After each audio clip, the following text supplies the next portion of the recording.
Hi all. I apologize for not being there today. I'm probably in the middle of Kansas currently, so you guys aren't really missing out on anything. I wanted to put together a brief presentation for all of you about who I am, about what a social network analysis is, and what it can provide for your coalition. I'll talk a little bit about the methodology, but more just so you can all have an idea of the processes involved in a social network analysis. The picture you're seeing right now is the end product of a social network analysis Lauren Menger and her team completed here at CSU a few years ago. Now, they were looking at collaboration between organizations related to the topic of suicide prevention. Now, this picture represents all the organizations that Menger's team interviewed and or surveyed, and they looked at who was talking to who about suicide prevention. Now, these end results from the social network analysis were used to inform, which areas of collaboration needed to be worked on the most.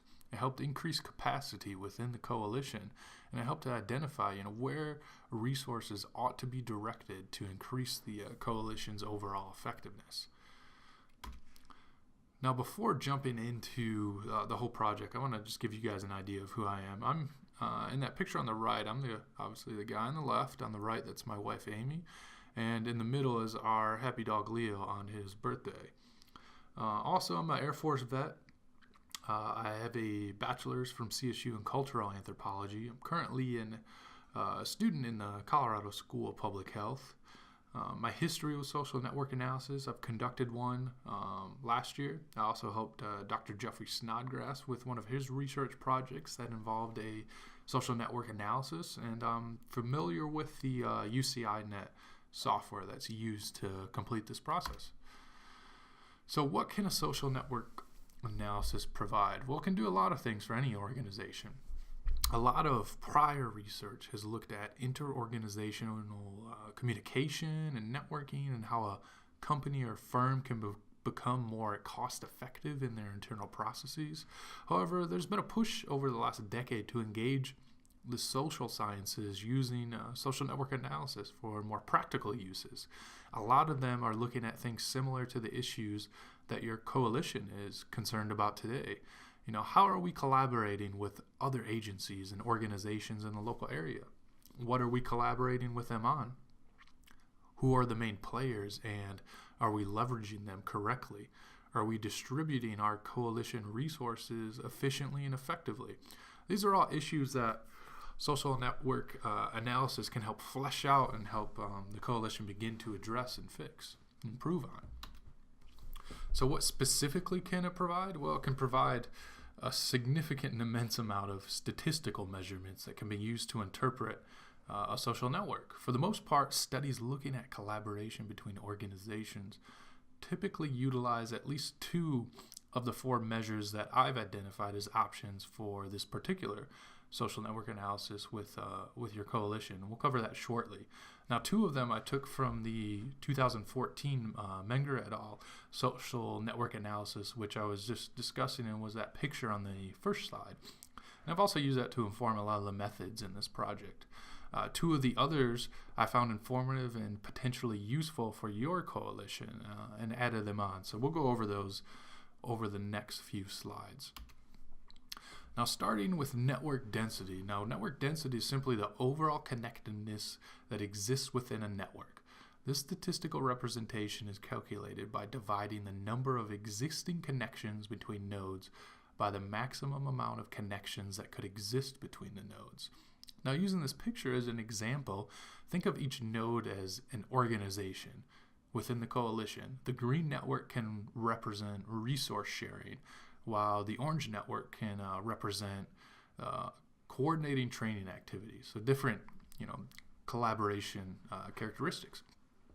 Now, the green network has a higher density, and that means that there's a lot more collaboration existing within that network, and the inverse would be true for the orange network, low density, low collaboration. Now, you can leverage this information to inform maybe where efforts and resources should be directed in order to increase collaboration. Maybe we should focus on those low density networks rather than the high density ones. Next is degree of centrality. Now, degree of centrality is a common measure to assess which nodes are the most connected within a network. Now, simply put, a node with a high degree of centrality simply has more connections with other nodes in the network. Now, imagine in this picture above that each name actually represents an organization. Now, the degree of centrality is highest for Alice, it's moderate for Raphael, and less for the other nodes.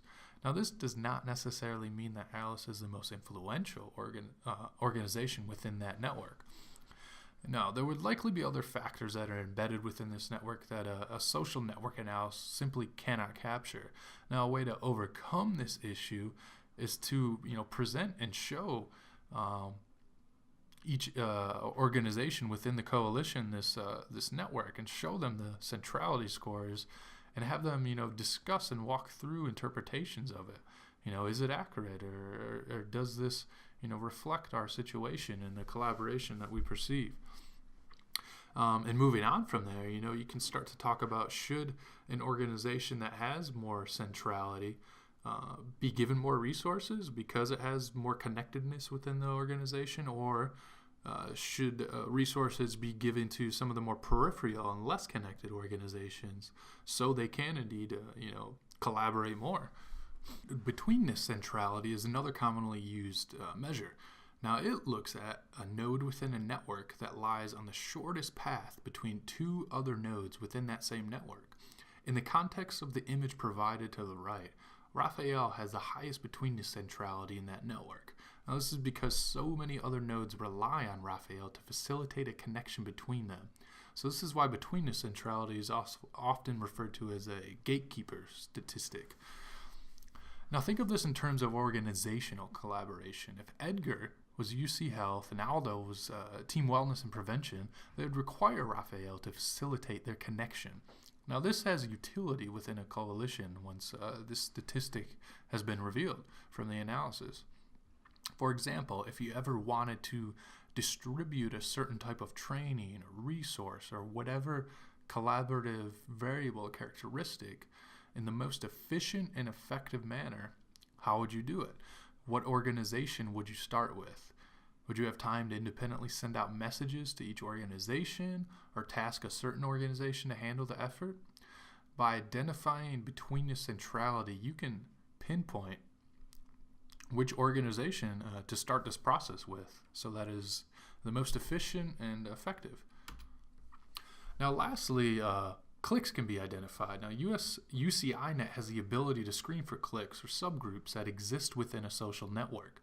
Now, clique can be defined as a group of nodes that are more connected among themselves than they are with the nodes outside of them. The example to the right illustrates how UCINet can depict a clique. To understand the utility of this social network analysis function, imagine that the image is a social network analysis for your coalition on the collaborative variable of resource sharing. Now, the organizations highlighted in yellow represent a clique that exists within that network, and it can be inferred that they are all collaborating extensively with each other. Now, this can raise questions for the coalition to then ask once the cliques are identified. What is the clique doing to ensure such high collaboration with each other, and can that be replicated and extended to other organizations within the coalition? Is there a concentration of resources that exists for and within those cliques, and should they be extended to others, perhaps? So those are just a few questions of that can be raised in the utility of identifying cliques within a social network. So moving forward, so this is an important study because it talks about what we need to do to get the process moving. So some of the questions that have to be asked before moving forward with this is, what are the goals and objectives for the project? What does your coalition want to achieve from a social network analysis? Now, obviously, collaboration on a certain topic is of interest, but what specific issue? A refined focus will make the social network analysis quicker, but it'll also make it more informative as opposed to having too many statistics and goals and objectives therein. For example, social network analysis looking at suicide and mental health prevention, education and wellness is broad, and it would require a significant amount of resources to complete. Now, a more refined topic of suicide prevention in your coalition in northern Colorado could yield better results and be completed quicker. Now, however, this is completely up to you guys, and this component should be considered flexible as you move forward in thinking about this issue in your working groups. Now, the second step is going to be collecting all of the organizations that you want to include in this social network analysis. Now, you guys probably have a pretty good idea of who you want to include, and I'd say the biggest guidance I could put forward when you're talking about this is make sure every organization chosen will have 2 individuals that can complete the social network analysis survey at the same time. And the reason for this is if we only have 1 individual from organizations doing it, it might be a bit biased, as they might not know every single collaborative effort that their organization is completing. When we bring 2 individuals in, we can limit that bias somewhat. So that's just one thing. And lastly, there's a lot of variables of collaboration that can be looked at. It would be up to you guys to decide the ones that are important and relevant, and we can discuss this and talk about it, but it's an integral component of the social network analysis and informs the outcomes that we get from it. And also, once I know the specifics and particularities of the goals and the objectives for this project, I can start to read through the literature and get an idea of what are some commonly used collaboration factors on the topic that we're looking at. So that concludes it.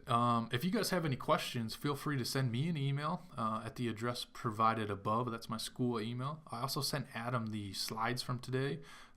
So if you guys want a copy of them, you could ask him, or feel free to email me, and I'll do my best to get it out to you as quick as possible. So I'm looking forward to working with your coalition and providing you all with some useful and practical information from this social network analysis. And I really appreciate the opportunity from all of you to expand my own abilities and skills as a social scientist and a public health professional. So all of you have a great holiday season, and hopefully I'll get to see all of you face to face here soon in the new year.